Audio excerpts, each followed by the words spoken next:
Ang concept ko rin pala dito sa Loud Magazine, bawat issue, so syempre merong artist na nasa cover. Halimbawa ito, yung first issue namin, Slapshot. Tapos meron dito yung Sandwich. Tapos meron dito nag-double, second issue pa lang to, double agad. Six Cycle Mind sa kabila, Session Road sa kabila. Back to back. Oo, back to back. Tapos ito, fifth issue, The Dawn. So ang concept kasi din, bawat issue nilo-launch ng tugtugan. Oh. Yun ang concept nito. Saan yun nilo-launch? Malaki bang?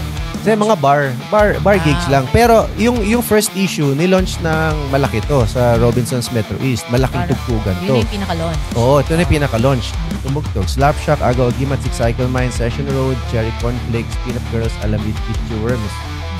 August 11 to 2006 sa Robinsons Metro East sa Marcos Highway. Hindi pa tayo magkakilala. Hindi pa.